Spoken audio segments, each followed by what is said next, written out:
Hello বন্ধুরা, তো 5 দিন ধরেই গত 5 দিন ধরেই চলছে প্রচুর ঝড় বৃষ্টি। আর এই ঝড় বৃষ্টি দেখেই না মনের মধ্যে একটু ভাবনা চিন্তা আসলো যে চলো খিচুড়ি খাওয়া যাক। বৃষ্টির দিনে তো খিচুড়ি তো মাস্ট, বাঙালিদের বাড়িতে চলেই। তো আমি ভাবলাম যে চলো খিচুড়ি বানাই আজকে। আর দেখো গাছগুলো পুরো ভেঙে পড়ে গেছে ঝড় বৃষ্টিতে। তো খিচুড়ির জন্য না আমি প্রথমেই ভেজে নিচ্ছিলাম এই বাদামগুলো।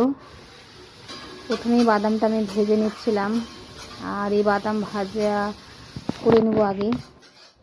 আজকে একাদশী, তার জন্য আমি আর খিচুড়ির সাথে মাছ ভাজবো না।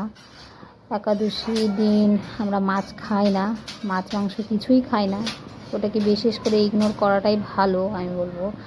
তো বাদাম ভাজা আমার হয়ে গেছে, আর এই বাদাম ভাজা হয়ে গেলে আমি মুগ ডালটা নেব, আর মুগ ডালটা ভেজে নেব। মুগ ডালটা ভেজে, আমার আশা করি সবাই মুগ ডাল ভেজে নাও। তো আমি মুগ ডালটা ভেজেই নেই। মুগ ডালটা দেখো আমি ভাজছি। আর মুগ ডাল ভাজার পর না আমি একটু ধুয়ে নিই, জানো কেন জানি মনে হয় কি ধুয়ে নিলে ঠিক আছে। সেটা ধোয়াটার আমার অভ্যাস আছে আগে থেকেই। আর আজকে আমি বানাবো মিক্স সবজি দিয়ে খিচুড়ি। তো তার জন্যই আমি বরবটি আর আলুটা কেটে রেখেছিলাম আগে থেকে, আর সেটা আমি এখন ভাজছি। আর বিশেষ কোনো সবজি ছিল না, সবজি শেষ হয়ে গেছিলো। আর এখানে আমি পেঁয়াজ কেটে নেব, আজকে দেব পেঁয়াজ। পেঁয়াজ দিয়েই খিচুড়িটা বানাবো। পেঁয়াজ কেটে নেব। আর আমার সবজি ভাজা হয়ে গেছে। আর সবজি ভাজা হয়ে গেছে, তোমরা চাইলে আরও অনেক কিছু সবজি দিতে পারো। খিচুড়িতে অনেক রকমের সবজি দেওয়া যায়, তো আমার কাছে বিশেষ অত সবজি ছিল না। আর এখানে আমি পেঁয়াজটা ভাজছিলাম, আর তার সাথে সাথে আমি এখানে এখানে মিক্সিতে মিক্স করছিলাম আদা আর জিরে, মিক্স করে নিচ্ছিলাম খিচুড়ির মশলার জন্য। এটা তো মাস্ট লাগেই। তো আমি মশলাটা করে নিচ্ছিলাম, আর এখানে পেঁয়াজটা আমি ভাজছিলাম কড়াইয়ের মধ্যে।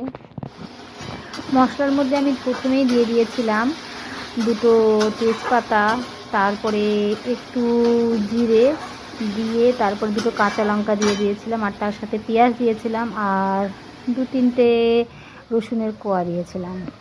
আর এদিকে আমার মশলাটা প্রায় রেডি হয়ে গেছে। আর আমি খিচুড়ির জন্য জল নিচ্ছিলাম।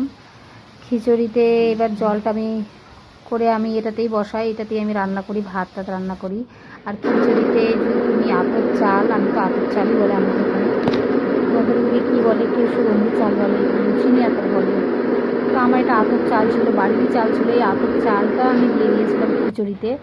আর সব ধরনের যেগুলো আমি ফ্রাই করেছিলাম, ভেজেছিলাম, দেখো সব আমি জলের মধ্যে ওই গামলাতে আমি দিয়ে দিয়েছি। আর আমি আতপ চাল দিয়ে খিচুড়ি বানিয়েছি। তোমরা যদি আতপ চাল দিয়ে খিচুড়ি বানাও তো সেটা বেশি টেস্ট করে। আর তার সাথে আমি একটু সিদ্ধ চালও দিয়েছিলাম। আর এখানে আমার কাছে ছিল একটু বাঁধাকপি, তা আমার ফট করে মনে পড়লো যে চলো একটু বাঁধাকপি দেওয়া যাক।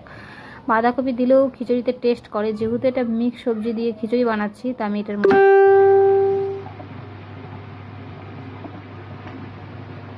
আর এখানে দেখো খিচুড়িটা চাল ডালে সব কিছু মিক্স করে দিয়ে খিচুড়িটা ফুটছে। আর চলো আমি এদিকে বেগুনটা ভেজে নিচ্ছিলাম, যে খিচুড়ির সাথে বেগুন ভাজা ভালো লাগে। তো বেগুনটা আমি লবণ হলুদ দিয়ে মেখে নিয়েছিলাম। আর সেই লবণ হলুদ মাখা বেগুনটাই আমি আমার লোহার কড়াইয়ে ভাজছিলাম। আমি সব কিছু ভাজা পোড়া না এই লোহার কড়াইয়েই করি, আমার ভালো লাগে লোহার কড়াইয়ের মতো। এতটুকুই, আবার দেখা হবে নতুন ছোট্ট একটা মিনি ব্লগে। Bye bye.